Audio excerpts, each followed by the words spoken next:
HT-Johan.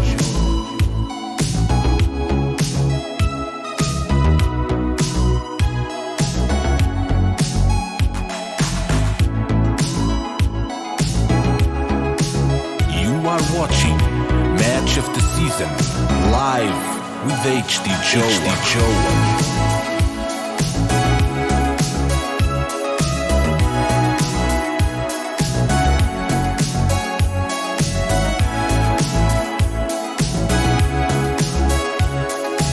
You are watching Match of the Season live with HT-Johan.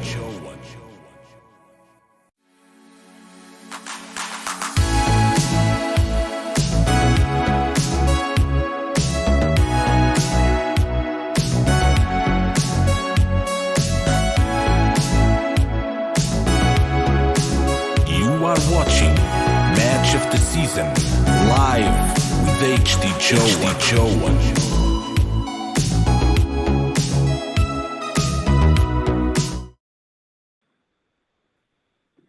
Hello everyone, how are you guys doing today? It's a new live stream, a very special one.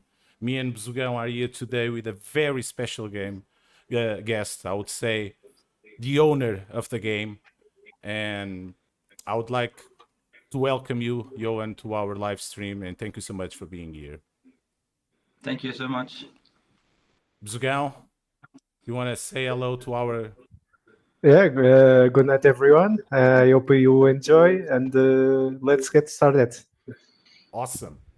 So, we gathered a list of questions from the community, and we filtered them out for you guys to enjoy, and we're going to begin with let's read the question as it is. So it says, are you able to imagine your life without Hattrick? How important is this game for you, and what would you probably be doing now if it wasn't for the success of the game?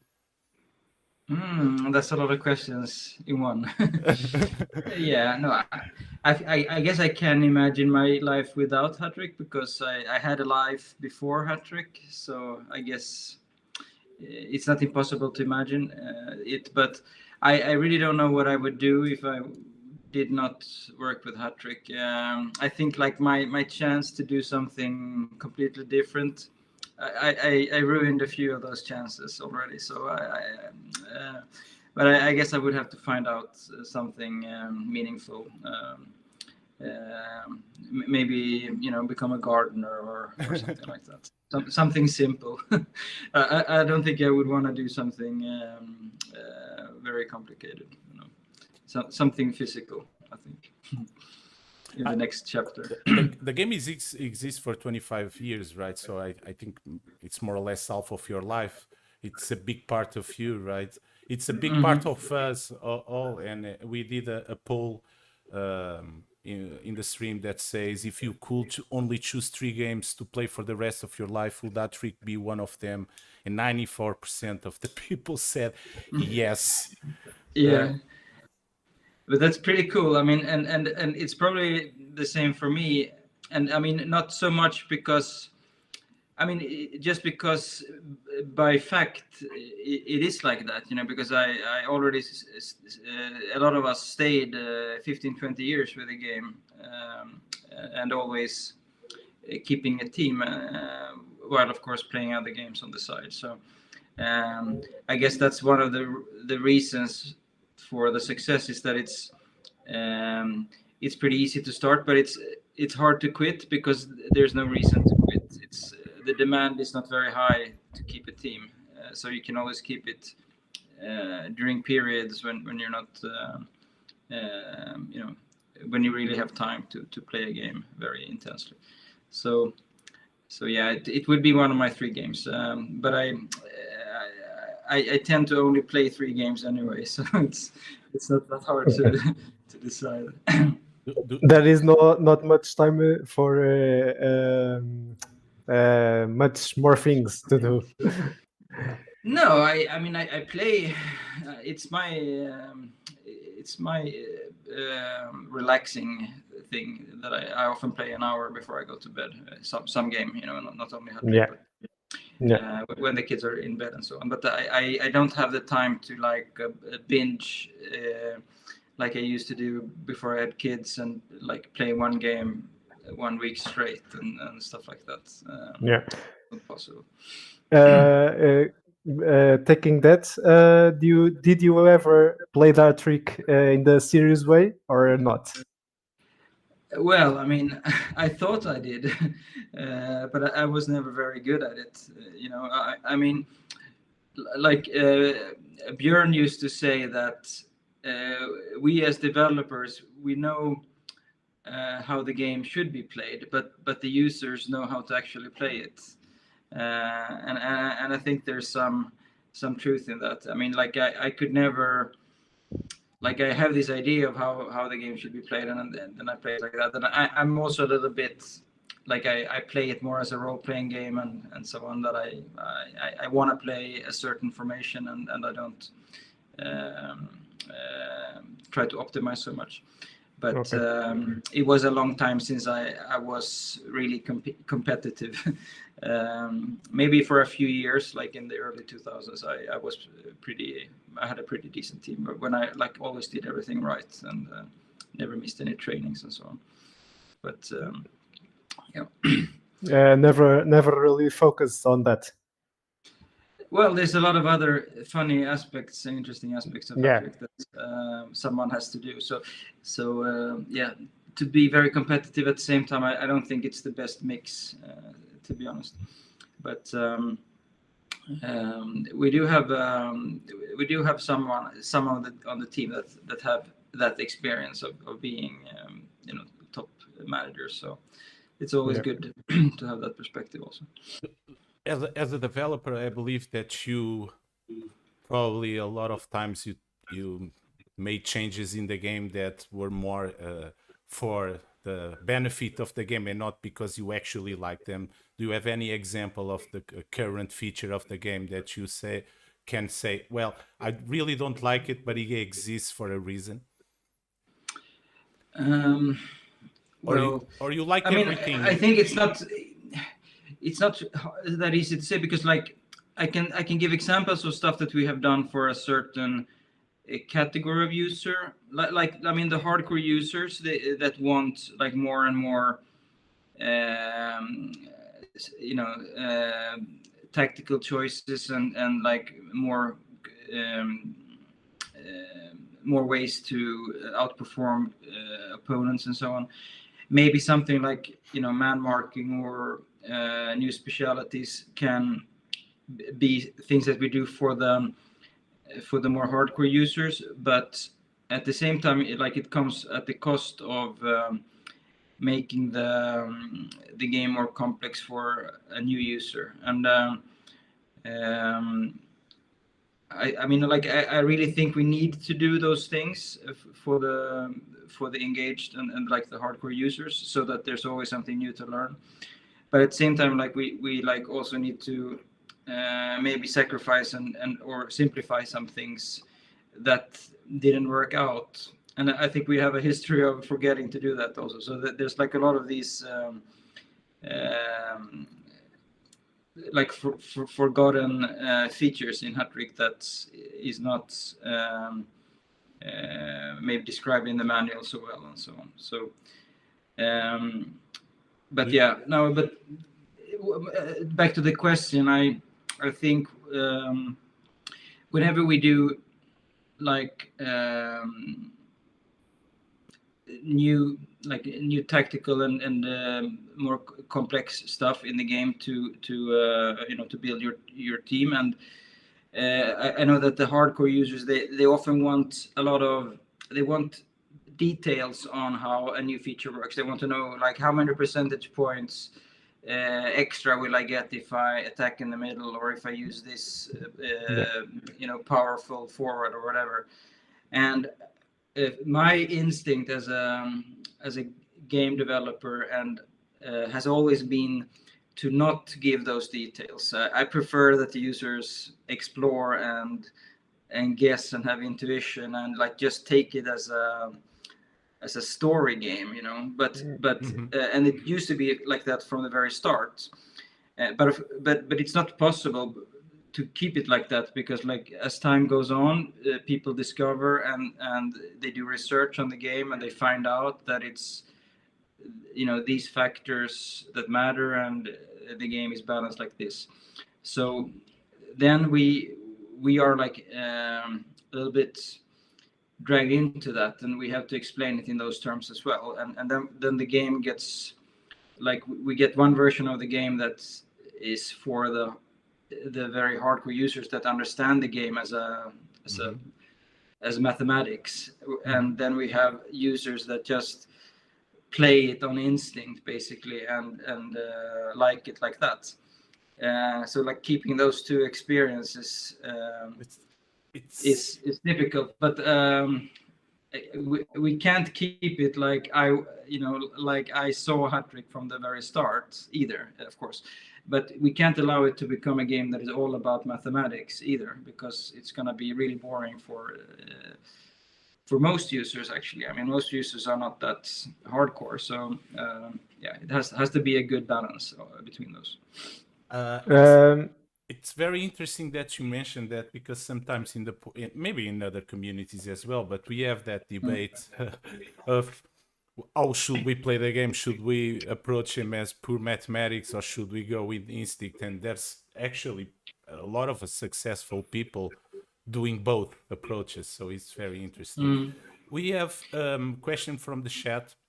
I think his username in Hattrick is Pibe Valderrama, and he asks, any improvement or change you will love to make to the game, but right now it's not doable for technical reasons or any other? I know that a lot of people will hate me for thinking that this is just visual, but I mean, like, somehow I would like the like all aspects of Hattrick to be like to fit together, and like if we ever did a match, some kind of visual match representation in 3D, it would have to like really fit with all the characters that we already have, and like the faces and everything, so which is not possible today. I mean, we have like every 5 years we look at the platforms available, and like, you know, could we do something that would really make sense, and we come to the conclusion that we can't. You know, it doesn't make any sense to do it. So you're but referring to a visual representation of the game, correct? You're referring to a visual like a match engine that shows the yeah, exactly. I mean, the thing is that this is not something that I think Hattrick needs or so, but if you're putting it like that is something where like the technical limitations make it impossible for us to do. And I think it, you know, I think we could do a lot of cool things, but we only want to do it if it really, you know, stays true to Hattrick. Like I don't want to change. That's the main question. I think sorry, that's the main question. I think 3D simulation will never suit. It will never be the true essence of the game. Yeah, probably, but maybe not. I mean, maybe not the match play, but maybe there is. I mean, like, imagine if you could have your characters, you know, just do some goal scenes and like cut scenes, and it was you know, really depicted what is described in these text events exactly as it is in the text event. Then it would be cool. But the way that a 3D engine works today, and if we wanted to implement it, it would look different. It would not be exactly how it was described in the text. So that's why it doesn't make any sense. You know, it doesn't make any sense, and we're not planning to do it. But this is like a technical limitation. If we go like to something more, I mean, another thing that is very much on the agenda, like on all these interviews, is random and like probability of outcomes and stuff like that. And I mean, we have a feature in Hattrick that is the replay, where a match, we can see afterwards how much random there was, like, or how unlucky you were to win or lose a certain game. So I mean, from that perspective, if we could simulate everything in Hattrick 100 times in advance, like, I'm not saying that we would simulate the same match and then like pick a result, but like if we could increase the number of calculations by 100 times, and like really make the game engine more aware of luck and unluck, like while the match is simulated, so to say. There is things that we could do, but this like really very quickly increases the load on the servers dramatically, so we can't do it. But if technical limitations was no problem, then we could do a lot more of that, and that would increase the quality of the match simulation probably. So yeah, I mean, there are a lot of stuff that we could do if we had unlimited processing power. So I guess I would say something like that. Okay. Did you consider go back to the old match engine, the match engine that you had until around 2011, I think, or even the older one? There is no such thing. I mean, like, it was all incremental. In terms of code, in terms of the code, I think. In terms of the code, you had some changes along the. But there is dozens of changes to the match engine every year. So I mean, there is no such thing as an old match engine and a new one. But I mean, like, if you what, to go back, like, before we had what?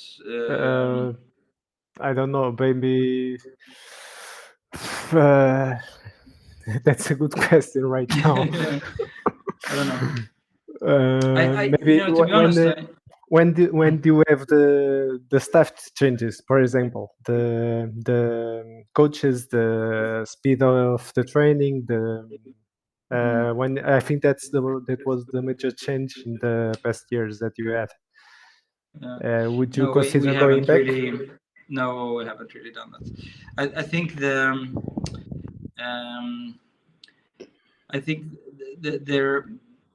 there is like an impression from sometimes that I hear that there was very big changes that like changed Hattrick, but that's not correct. What I think is much more the case is that the changes in like the demography of the game, where where we stopped growing and then we started losing users and then stabilized. I mean, those things also had an effect on the skill levels of teams and like the relative distance of between the quality of teams. So that's like what I remember from the first 5 years of Hattrick was that like everyone was still running, all the teams were still running towards the maximum power of a team, because they were still only 5 years into their Hattrick career, which meant that everyone that played reasonably seriously could still like do measurable improvements in relative strength to like the new users in the game, and it felt like you were making progress all the time.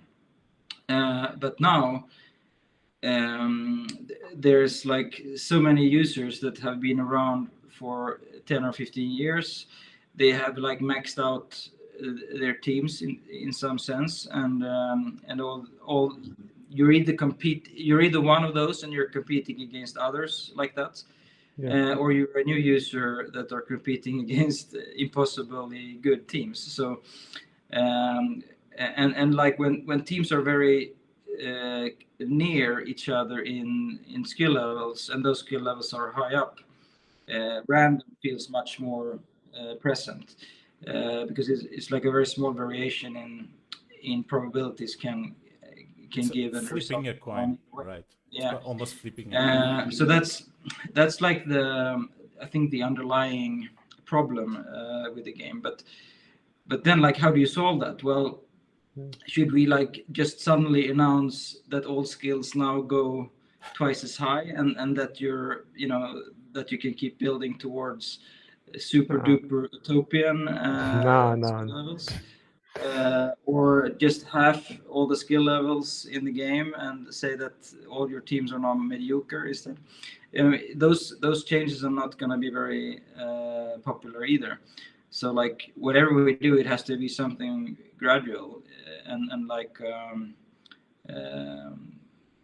we have to like work in different places, but not do anything too radical, I think. But maybe I'm I like that approach, because what you guys have been doing the way I see it is giving choices to the user, like the power of like having other things to consider besides only training and etc. And this creates another type of approach in the game. And we have a question here that actually ties very well with what you were saying, and I think it's a funny one, and it says, is there anything on the game engine that people think that works in a certain way, but they are totally missing the mark? Yes or no? No need to explain further, but if you want, go for it. Well, there was many more of those in the past, some very funny ones. Right now, I don't think there is so much like that. No big ones. There are a few things that there are a few things that I think are explained and like that users could understand if they did their research, but that are maybe more powerful than people realize. So that's actually something we wanted to do on our the official stream, like the 5 things that the top managers do that you also should do, something like that. There are a few things like that, but there are no I mean there used to be funny ones like The clown. the clown, or stuff like that. So where I mean, like there's also been some where we were absolutely sure that there was no effect, and then it turned out that there actually was an effect. So the community was right and we were wrong, and that there was I can't even remember in what. I was gonna ask you to tell that story. That seems very interesting. You don't remember I mean, this is like maybe, I don't know, maybe 15 years ago, but no, there was something where we had to like we were just saying no, it's impossible, and then maybe it was even 20 years ago, and then in the end someone like looked it up, and it turned out that we were wrong. So that was kind of embarrassing, but I should I should remember this, but I don't. Maybe I I voluntarily forgot it. It was too embarrassing. Awesome. Yeah. I have a question that's also, for me, is interesting, which is we in Portugal love the national team aspect, and the question is around that and says, will it ever exist another tier age for national teams under 18 or even veterans 40 years and more? So a national team for veterans? For veterans or under 18. For academies. Okay. For veterans, it should be fairly easy. It could be like a novelty national team, almost like. I mean, I don't think that should be very hard. I think for young youth players, then it would take on like a it would be like a pretty deep significance like to the whole game, because youth players are so important economically. and like should they get extra training and experience and stuff like that. So it is something that I have thought about it quite a lot, to do something for youth, but like the idea that I had was always that it should be something regional based, because like in the storytelling, like when you were a youth player, it was always like the regional team that you tried to break into, and then you had different districts fighting each other and so on. So I mean, there's not really like a huge World Cup for 15-year-olds. Maybe it exists, but it's not like so. What would have been cool is like if there's like a district team or a regional team, and then they compete nationally, and then they can I meet love that. other. Yeah. But then you have the problem that some regions are really small and some are Overpopulated, huge. Yeah. So like there's some issues there, but that I think would be really cool actually. So I was still thinking about it, but right now I think we added a lot of we spent a lot of time on the new national team system, and before that we did all these extra cups, also like the challenger cups and so on. So we wanted to like maybe for the next 6 to 12 months maybe do more like core game functionality instead, and not so much new tournaments and new things to participate in, because there's already quite a lot of stuff going on, and now we have the anniversary league as well. So we don't want to stress people too much with all the competitions that we need to be. But I do like the idea of the youth regional selection and so on. That could be pretty cool. The Hattrick Anniversary League, was it an idea to try to gather the newbies and the veterans, or it was just something that you want to try and see if it works or not? Yeah, I mean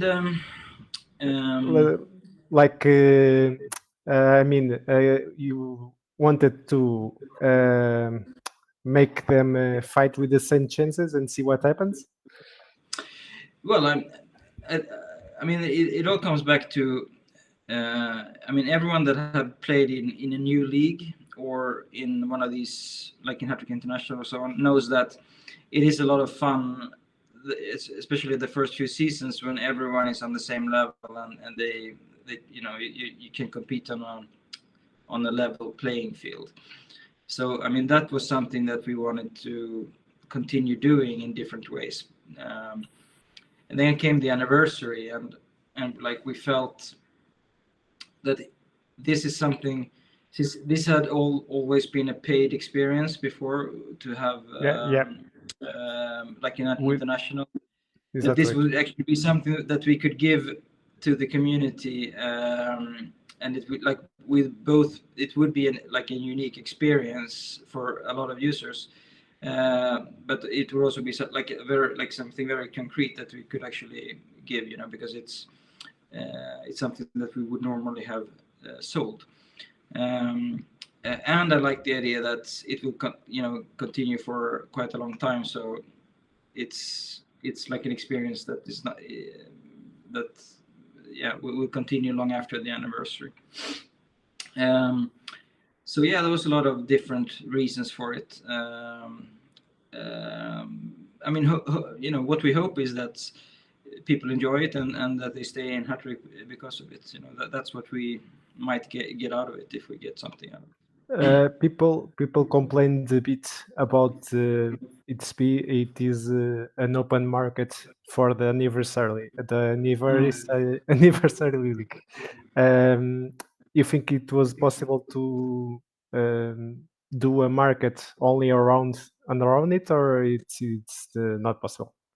No, it's possible, but it's possible for sure, and we will probably try it in the future. I mean, the reason why we didn't do it was that it was already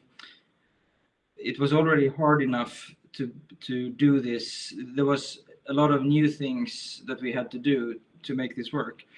A lot of hacks, and like the sheer size of it, to make sure that it would work. And you remember that it didn't work that well the first few weeks either. We had to do a lot of work on it to make sure that it works. So on top of that, have a completely experimental transfer market that we have never done before. It was just too much risk, you know. Then we did like make the transfer rules a little more strict than they had been in previous versions of this. But you know, maybe they could have been a little stricter even. But you know, it's just like that. You know, it is what it is. So people have to enjoy it if they can. If they don't enjoy it, well then, you know, do something else with your time. But it can't be perfect, you know, in a way that everyone is happy with, because that's never going to happen. And there is also, you know, the fact that a lot of people take pleasure out of trading, even if it's like very humble and modest trading. Like a big part of the fun with building a new team is actually buying players for that team, and, you know, putting together a training program for that team. If all you can do is pull your youth players and train them, it's like, you know, 2 seasons before you get anything decent. As well. Exactly. So I mean, you like this kind of you know, okay, that there could have been a perfect way to do it, you know, but then we wouldn't have released anything because we wouldn't have time to do the perfect thing. So now we did this, and then now we know that we can do it this way, and then the next time we do something big like that we can try to, you know, to have like a new kind of transfer market, maybe with special rules that is only for that league, and that's absolutely possible to do. But then that will be the thing that we focus on, probably. So and I mean, like, now we had this homegrown initiative that happened in the Anniversary League, which is really a cool, like, emergent thing that happened. And I mean, it shows that you don't have to be an optimizer. You know, you can just decide to role play your team and have fun anyway. So yeah. But I'm very aware of that criticism, and of course there is, you know, some good points there, because it is obvious that the best traders will get an advantage in a competition like that. Yeah. But there's a comment in the chat that we can transform it in a question. Mm-hmm. The changes on the national teams are maybe one of the best ones made. Thanks for that. It's really entertaining and challenging, maybe too time consuming, but it makes you have more people involved. And I actually also really like it because it extends the period of activity of a national team. I'm very happy to hear that, because I really had to take a lot of shit from the developers during this period, because it was like 1 year of development, and I often got the question, is it really worth it? You know, and I guess maybe we're still not sure if it was worth it, but I'm happy that people enjoy it, because it was an area of the game that a lot of people cared about, and it hadn't received any love and attention for a long time. So it felt really good to do this. And I think it will benefit Hattrick for a long time. So, and for Portugal was great, because Zugão, that is on the call, won a medal in the European Championship as soon as you guys implemented. So we were like, okay, maybe this is good for us. Yeah, we took advantage of it. Yeah. So awesome stuff. Daniel Silva on the chat says it was announced a while ago that the weather forecast will become more accurate. Did this change go through? But I'm not sure if that was officially announced or if that was just something someone said on the forum. Because I know we have talked about it, but I don't think we ever announced it like in an editorial, did we? Look, I don't know. No. I don't know for sure. But I'm pretty sure that we have talked about it and thought it was a good idea and that we probably will implement it. But I don't think it was part of the roadmap. At least it's not in the current like 3-month roadmap for implementation. But we have talked about it for sure. So it's probably going to happen at some point. So what is on the 3-month roadmap for implementation? This is the summer roadmap is not the most ambitious we have because everyone is on vacation for some time, but it's actually I think there is some really nice stuff happening. Of course, we don't want to miss the chance of releasing some nice stuff for the anniversary. So. But I haven't decided how much I want to share of the roadmap yet. I will do that when I release the editorial. But maybe I can mention something. Where are we now? Yeah, I mean we have talked about the specialties already, so that we'll do something on that area. So that will come for sure, an announcement. And that has also some other match engine related changes. So in the next few weeks there will be something that the forum can go, crazy, go crazy over and hate us for. And then I think there will be do you feel that every change that you might make in the game will upset a lot of people? Is there anything that you say, no, this is safe? No. Yeah, I mean, there is safe things to do, of course. I mean, and it's nice to do those, but it can be a little frustrating is that if we do something that everyone likes, we get maybe 50 comments on the forum because of course it's not no fun to talk about those. But when we do something that people don't like, then we get 1,000. But I'm not. I mean, I know how it is. I'm not. I'm the same way myself when I'm fanatic about the game. So you become emotional when something is not to your liking. I mean, it's totally normal. But it is. I mean, it is an interesting balance because, of course, we discuss when we talk about a change. We also discuss how will the community react, and we try to anticipate the obvious criticisms, and often the obvious criticism might have a point. So we have to think: is it really the right way to implement this? And that's not to avoid criticism. It's because it might actually be the right thing to do. Because sometimes the worst thing that can happen is that we release something and then we realize, immediately that, oh shit, they're right. There is something here that we should have done differently, and then we have to withdraw and change the announcement of a certain feature. So yeah, I mean, constructive criticism is a great thing. We should be very grateful for the fact that users are engaged and care about Hattrick. So for the most part, it is something that we're grateful for, but that it can still be a drain on your energy. You really need to approach it with a positive mindset, and you need to get your 8 hours of sleep those weeks, because otherwise it becomes it can be quite tough.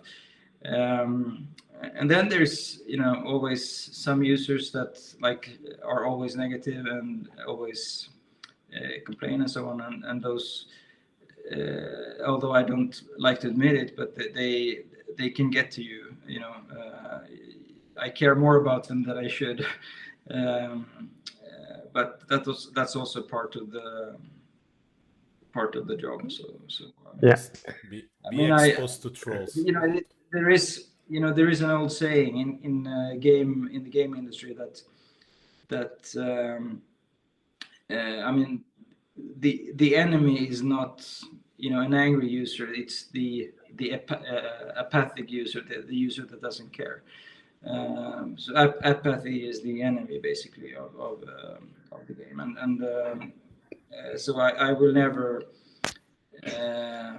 be sit here and complain that people have opinions about Hattrick, because it's good, a good thing. Will you consider increasing the social media presence of Hattrick if when the changes on the next when the next roadmap happens? Yeah, I mean, that's maybe the biggest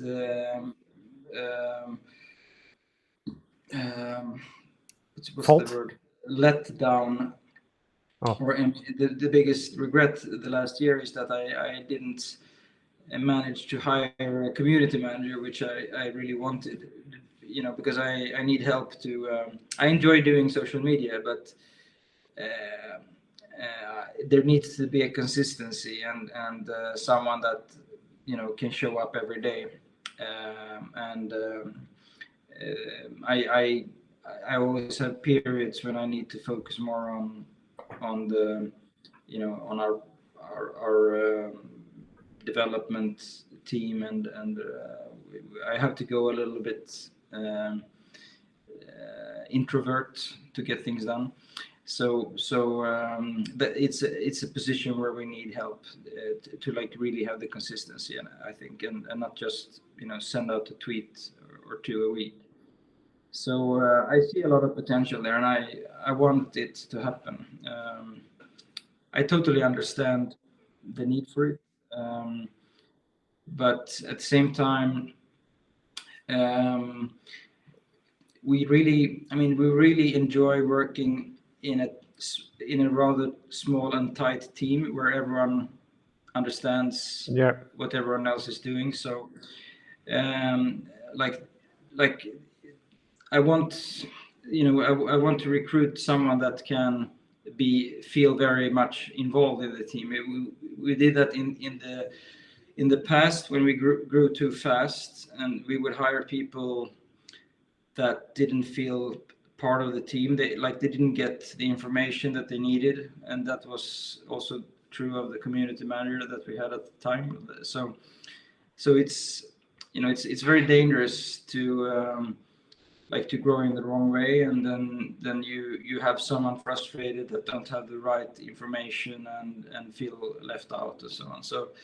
So yeah, I guess there is space for it. We want it, but I haven't made it happen yet, unfortunately. Yeah, because I remember that last year you guys were trying to hire someone. I don't know for what position anymore, but no, we were looking for developers and for exactly.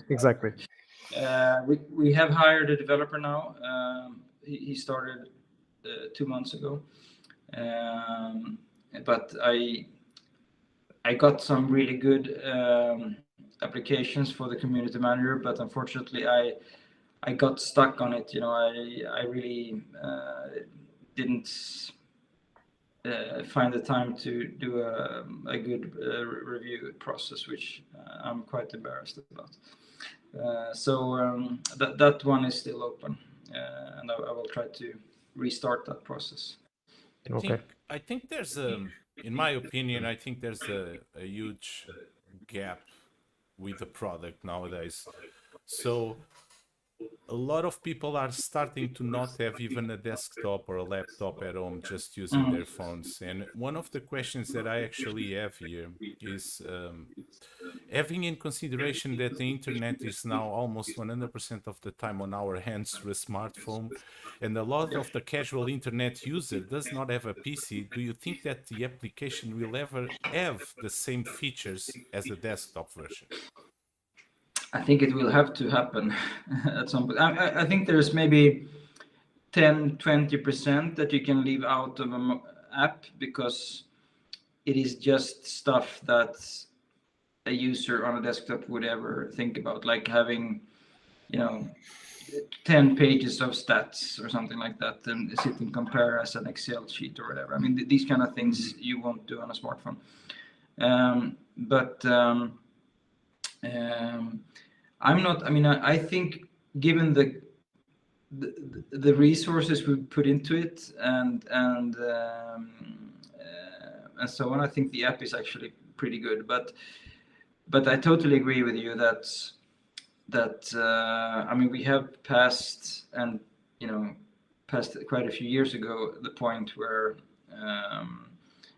we for sure will have users that only play it on the app. From our And experience, it's quite funny because I have this personal trainer and he was convinced by a colleague of his to start playing Hattrick. Of course, he knew that I was working with Hattrick, but he told him like, yeah, my client is the guy that runs Hattrick, and oh my god, I play Hattrick. So he convinced my trainer to start playing, and he was playing it for a month or so, and he was always on the phone only, And we were talking about the game, and like he didn't understand stuff, and I was trying to explain to him but it's all explained. But I didn't understand that he was only on the phone, and I was just assuming that he was on the desktop because that's what a civilized person would do, right? And then I found out this, and it turns out that if you sign up on the phone, you don't get any kind of like newbie introduction. Like all that information is sent to you in an email that is like 5 pages long, and he had gotten that, but of course he wouldn't read an email that is 5 pages long, so he didn't absorb that information. And yeah, this is an area where we absolutely have to do things for sure. So we need to really sit down and try to understand how the game feels for someone that is arriving there without any prior knowledge of Hattrick. But as a companion app, like as a complement, if you're already using the website, I think it works fine, because it has the most important stuff. But as an experience on its own, it's pretty bad. We are questioning this because we want to know if there is still a bottom line in terms of users to Hattrick, or you're trying to not think of much about it. No, but I mean, of course we think about it, but we feel quite optimistic and happy and relaxed now.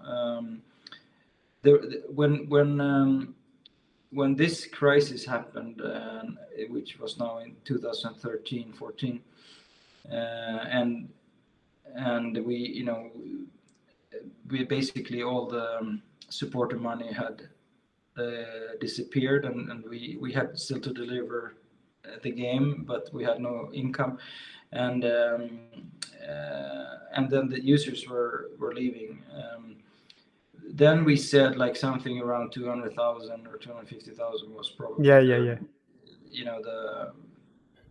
the minimum we could have, but that was 10 years ago, and we have been quite good at. We haven't increased the price, but we have created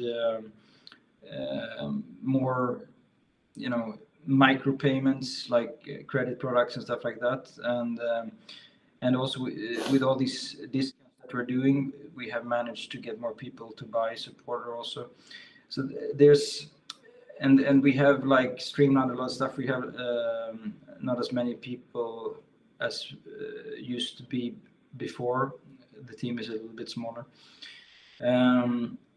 So even though, like for the last 3 years or so, we actually have grown the number of supporters, and the number of users have been more or less stable. So we like last time when I was sitting down with Daniel and talking about the future, we were like, okay, now we actually have to consider that we're gonna have to run this until we retire, and that's 15 years away. So yeah, so I don't see any big clouds on the horizon right now. It's quite stable, everything. But of course we can't get complacent and so on, but like that, like acute risk that we had, I think that one has passed. And if something happens to Hattrick, it's something else. Like everything goes to VR or everything, the world breaks down and the internet stops working or something like that. I mean, it is something else that is the risk now, I think. So yeah, I feel pretty hopeful about the future. We have 9 minutes left on this stream, and I have here a sensitive question. It's probably the one of the worst questions, and I'm gonna read it. The site hosts sensitive data, and I'm not going to even mention multi-factor authentication. My question is about the password. The password is not case sensitive. You can enter the site with your caps lock on and still log in. Is there any plans in the future to enhance this? I'm pretty sure that we could fix that. Yes, not very difficult either. We did talk about we talked about it, not very far off in time. So yeah, I can say that it will probably be fixed. I mean, I agree that we should do it. I don't think maybe it's such an enormous security risk in itself. I mean, having the caps obviously increases the possible variations a lot, but there's not a lot of hacking cases in Hattrick. I don't want to invite people to start trying hacking Hattrick accounts, but it's not a problem that we have a lot of. But even so, we should always improve. So very good suggestion, and I think something that we can deliver. And now multi-factor authentication. Yeah, that is. I mean, maybe I think that's a bit of an overkill. Maybe there is some specific things that you would do, like in Hattrick, if you wanted to delete your account or change username or something like that. Maybe you could have that on a second layer of access. But I don't know. I mean, I'm not sure we want your phone numbers, for example, because then you run into GDPR things. We already threw away all that data about users for privacy reasons. So I'm not sure we want your phone numbers for authentications, but maybe we could use some other system. But that I'm not so convinced of that it's necessary. But the caps, yes, we could definitely do that. I have a classic here. Will it ever exist a female version of Hattrick? Yeah, that's a classic. I don't know how much you know, but we did do some preparation work on that. So we have made it possible to for translators to keep one female and one male version of texts, because we have tens of thousands of text files. And as the way as Hattrick has grown, they're all using the male case, so to say. So we had an idea that was like 2-3 years ago that we would release a female game. But then other projects came in and felt more prioritized. So I still think it's a great idea, but I think maybe we should. It should not be released as just a skin, like exactly the same match ending, exactly everything, just new event texts. I think that might be a little bit boring. But if and also we have the graphical part, like we would have to get faces that make sense for female. But I mean, if we go back to this question of that Hattrick felt less random and that the match ending felt better 20 years ago because of the demographics of the game. If we could start like a completely new game world for female players, then everyone would get the chance to play in a game like Hattrick was 20 years ago, and without us changing the real Hattrick or the original Hattrick, so to say. So that's quite interesting that we could try that and see what people, I think people would love that experience. So yeah, that could definitely happen, and there's still no one else doing it as far as I know. So that's another nice thing. It would be nice if we were the first to do it.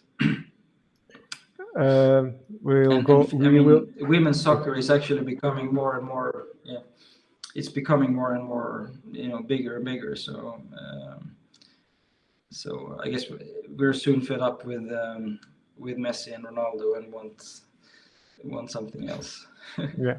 We can't just have like Real Madrid and Liverpool winning all the competitions.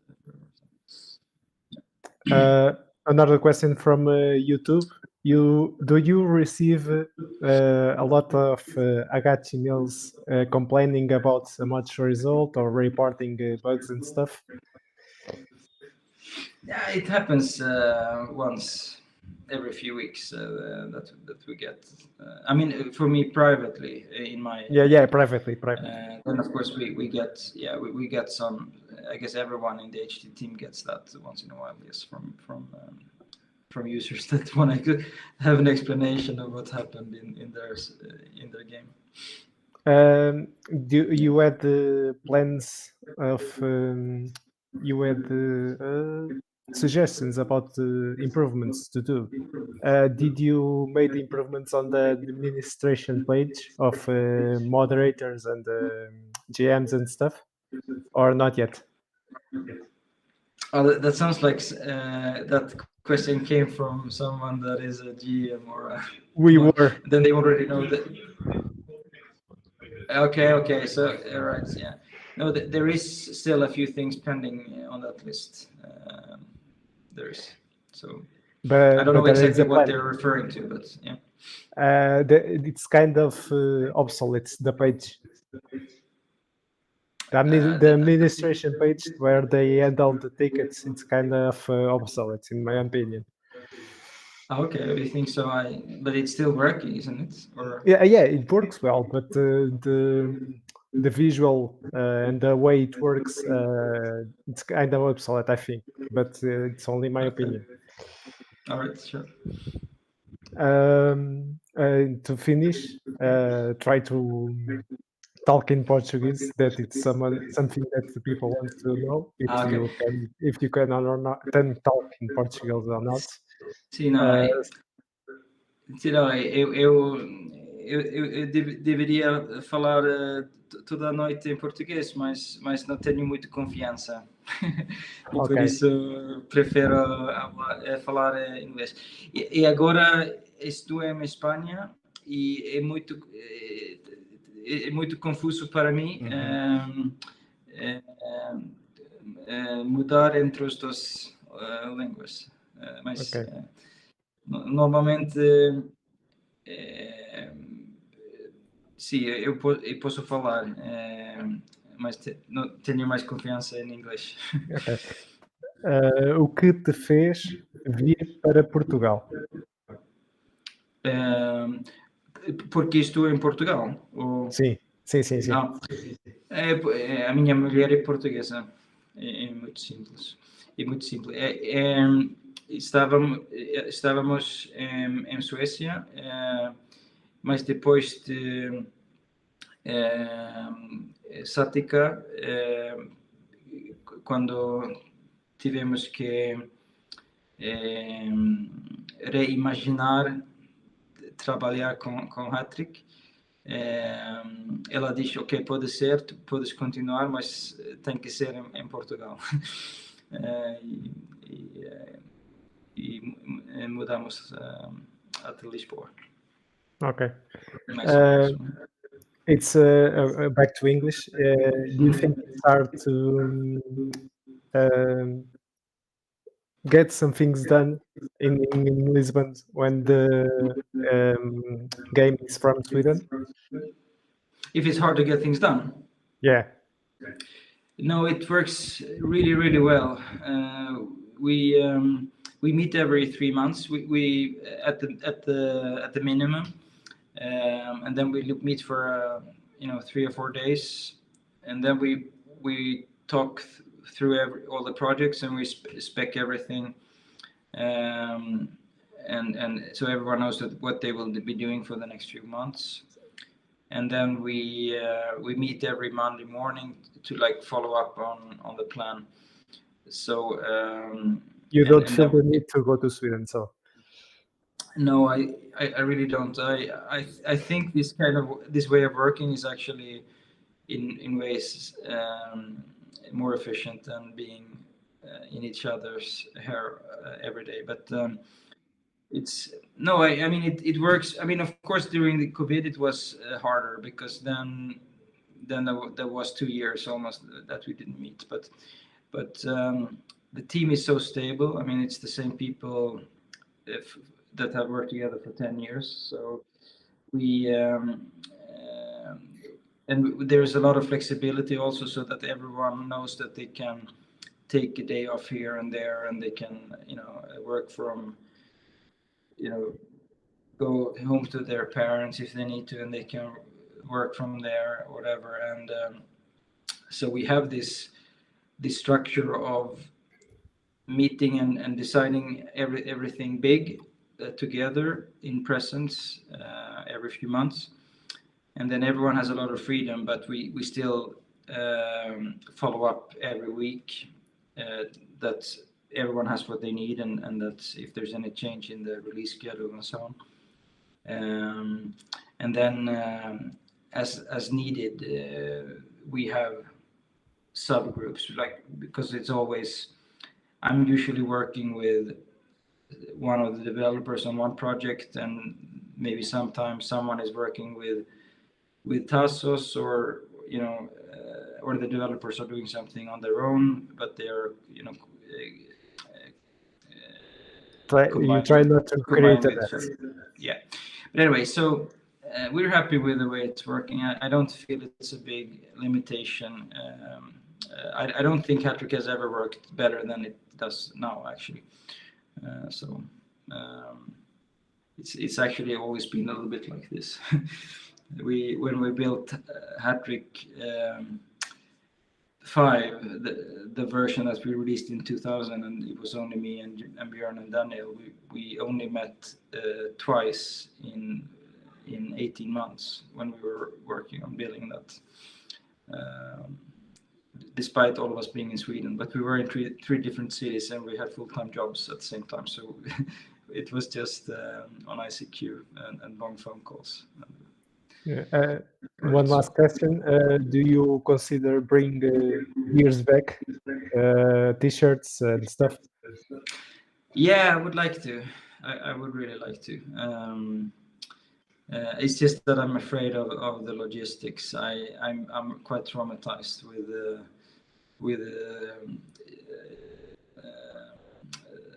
parcels that disappear, and then people asking me where are they and so on. So the thing is that if we ever do it again, we have to do it with like proper, UPS shipping and so on, and that's much more expensive.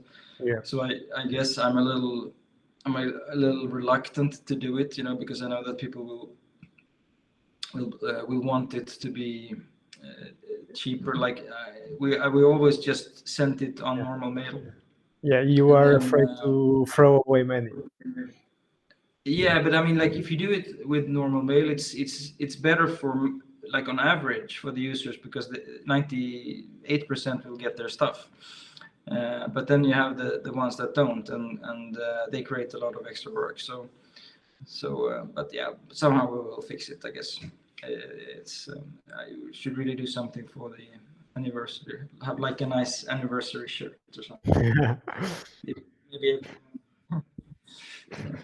Okay, I think we reached our end of the stream. I would like to ask you just a final question. This was the first, so a user sent me an idea which was show you Portuguese gastronomy. I will need to guess, but one of the questions that I would make is, what is your favorite food, Portuguese food? Porco preto, I like a lot. Very very simple. It's just the quality of the meat is so good. I tried porco preto coentrada with coentros. That was very tasty. I usually also say like bacalhau à brás, but now it was quite a long time since I ate it. There's a lot of food that I like from Portugal. Awesome. Thank you so much for joining us today, Johan. If you want to do a last message to the Portuguese community and feel welcome on our topic on the forum as well. Anything that you would like to say to the Portuguese community? Well, I would like to meet you guys. It would be fun to have a meetup sometime. Actually, there's a meetup just organized by Zugão. It's an annual meeting that we do in Marinha Grande. It will be in 25 of this month. Oh, 25th of June. Yeah. Okay. That sounds not impossible, at least. If you want, I can send you the directions and stuff, and you can then consider to go or not. It's free. It's open to everyone that want to go. Yeah. Okay. Cool. Sounds nice. You can bring the family too. It's a park with tables and grass and stuff. Okay. Actually, I'll consider that. I don't know exactly. This is we're still in Portugal. We're gonna go to Sweden in July, but I have to double check if we have already something. But I know that I'm here, so it could definitely work. If not, we can schedule another thing. I actually forgot of one very important question. Two people sent me this. Were you on the opening of Hattrick Cafe in Lisbon? Do you know this story? Yes, I was there. Do you have any details that you can give to the community or speak a little bit about that? That's a huge story, right? It ended on a fire. Yeah. No, I was quite involved. I mean, the story is that there was they were two users in Hattrick at the time. At least one of them was quite famous, I think, in the community. And they came to me with this idea to start Hattrick Cafe sports bar, which it sounded fun. We did a deal where they could use the name, but we didn't take any risk. We did a very small contribution, like to the company formation, but we didn't want to take any business risk because we we really didn't know nothing about running a restaurant. So it was like just a fun thing, basically, for us. And they invested quite a lot of money in this place, and I was quite shocked when I found out that they had decided to do it in Beato, because at that time it was no man's land. Now and they had a vision that this would be really the place, eventually, and now it is quite happening there. But of course there was a big crisis in between, so it took longer. But at that time it was not the right place to do a sports bar, for sure. Would you So- consider doing it now? No. I think restaurant business is really difficult. And I mean, the whole idea was that there would somehow be an advantage for them to use the name Hattrick. But the thing is that at that time, the Hattrick users were all students, and they could spend they would spend €5 if they went out for a night, and this was like a fancy steakhouse. I mean, it was really good food, and it was really nice place. But it was a restaurant where you would go and be served by waiters and have a nice steak, and so it was not a success at all. And they ran it for, it was not even a year, I think, maybe almost a year. And then one day I talked to my girlfriend on the phone, and she's in Portugal and I'm in Sweden, and she tells me that, oh my God, it's on the news that Hattrick Cafe is burning down. And and like my first thought was, oh my God, this looks really bad, because the restaurant is not going well, and now it's burning down. So I really hope they didn't do anything stupid.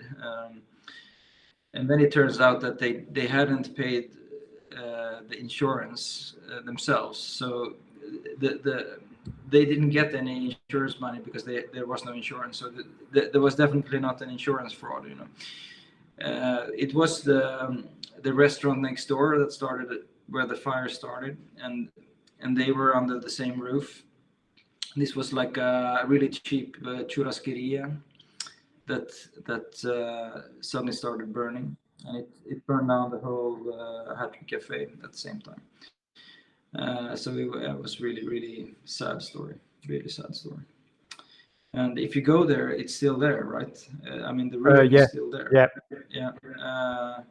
So I go there once in a while and contemplate it. So if anyone came up with the idea of bringing it back, you wouldn't support it. No, I mean, it's a bit of an open wound in a way, because even though we weren't hurt by it so much, I did help them with some extra money, but it was something symbolic after that happened, because they tried to find ways to solve it, but then suddenly they just stopped contacting me, and I think they were quite bitter about the whole experience, and somehow wanted us to help them pay the mortgages and so on. But I mean, it was absolutely impossible. We had no control over that business, and we had no responsibility, and it was sad how it happened, but there was and another thing that is so strange to me is that even now, like 15 years later, it doesn't seem to be solved. Like there is some kind of legal thing probably going on there still, and but I mean, this is something very Portuguese, that like when the courts are involved, you can just like nothing's gonna happen for 20 years. So probably this could have been solved faster if things were different with the legal system. But as it seems now, it just seems like a frozen thing. I don't know anything about what's happening there. But I don't think the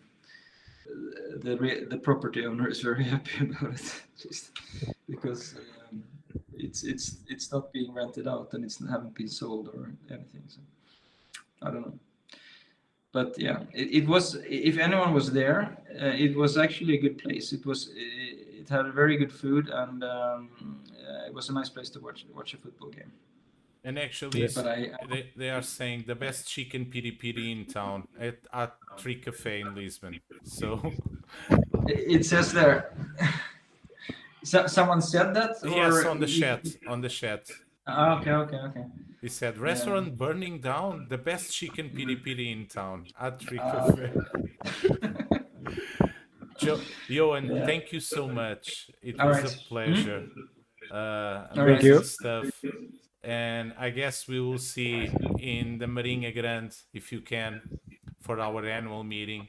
And let's go from there.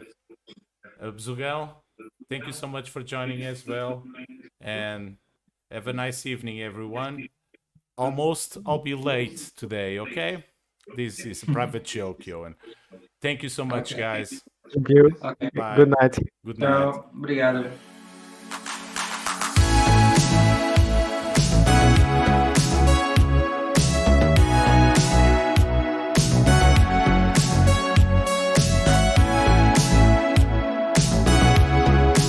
You are watching Match of the Season live with HT-Johan.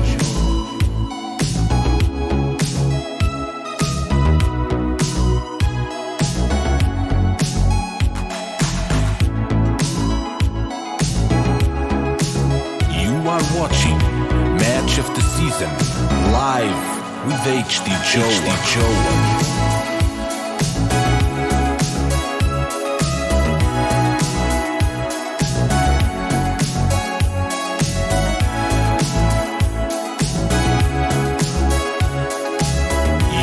Watching Match of the Season live with HT-Johan.